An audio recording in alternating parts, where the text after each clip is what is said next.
আসসালামু আলাইকুম। ডক্টর মোহাম্মদ ইউনূস কি সত্যি, সত্যি পদত্যাগ করতে চেয়েছিলেন? তিনি কি পদত্যাগ করবেন? আচ্ছা, পদত্যাগ করলে বাংলাদেশের কি হবে? রাজনৈতিক দলগুলো তাকে কি আসলে পদত্যাগ করতে দিবেন? দেশের জনগণ কি তাকে পদত্যাগ করতে দিবেন? পদত্যাগ করলে কি জনগণ রাস্তায় নামবে ডক্টর মোহাম্মদ ইউনূসের জন্য? রাজনৈতিক দলগুলো কি তাকে পদত্যাগ যাতে না করে সেই ধরনের ব্যবস্থা করবেন?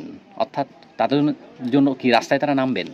বিভিন্ন জল্পনা কল্পনা, বিভিন্ন প্রশ্ন মানুষের মনে দাগ কাটতেছেন।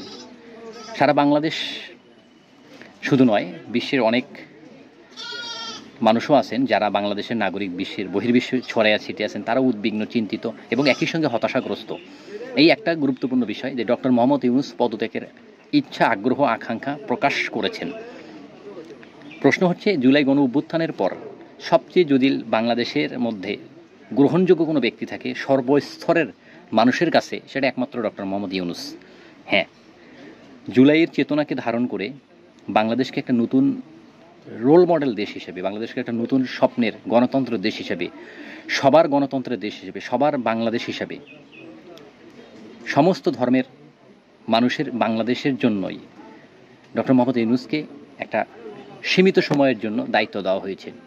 দেশে যত বৈষম্য ছিল, দেশে যত অন্যায় ছিল, দেশে যত দুর্নীতি ছিল, এগুলোকে সংস্কার করে দেওয়ার জন্য, অর্থাৎ তাকে দায়িত্ব দেওয়া হয়েছে এগুলো যেন সে কী করেন, দূর করে দেন, নতুনভাবে আমরা যেন একটা দেশ পাই, এই জন্য তাকে কিছু দায়িত্ব দেওয়া হয়েছে।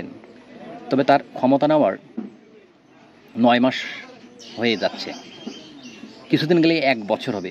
তবে এটা বাস্তব, দেশের বর্তমান যে অবস্থা তাতে এই 9 মাস যথেষ্ট সময়।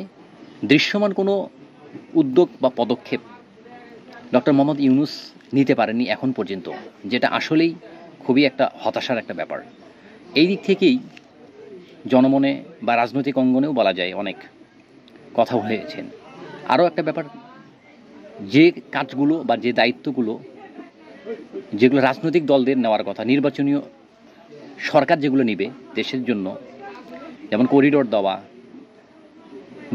পোর্ট ভাড়া দেওয়া, বড় বড় ব্যবসায়ীদেরকে দেশে নিয়ে এসে প্রতিষ্ঠান করা, এই সমস্ত কাজ আসলে রাজনৈতিক নেতাদের, অর্থাৎ যারা জনগণ যাদেরকে ক্ষমতা দিবেন বাংলাদেশ পরিচালনা করার জন্য, তাদের দায়িত্ব। কিন্তু সেগুলো অন্তর্বর্তী সরকার ডক্টর মোহাম্মদ ইউনূস কিছু কিছু সিদ্ধান্ত নিয়েছেন, যে ক্ষেত্রে হয়তোবা রাজনৈতিক দলগুলোর সঙ্গে কখনো আলাপ আলোচনা করেনি। এটা গেল একটা দিক।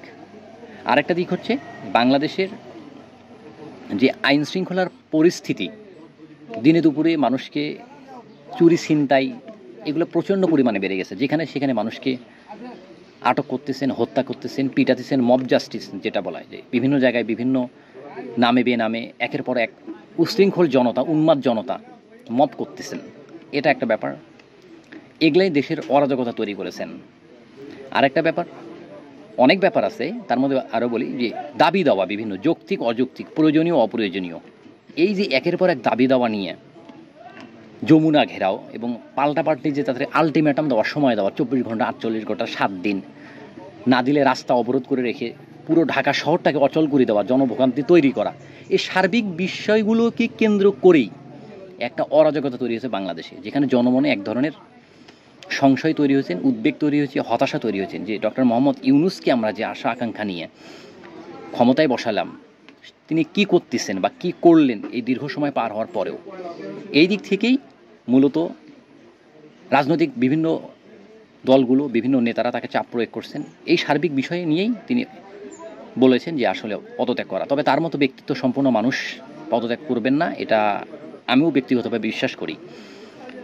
তিনি তার যে আশা আকাঙ্ক্ষা জনগণকে দেখাইছেন, শেষ পর্যন্ত সেটা পালন করার সর্বোচ্চ চেষ্টা করবেন। আসসালামু আলাইকুম।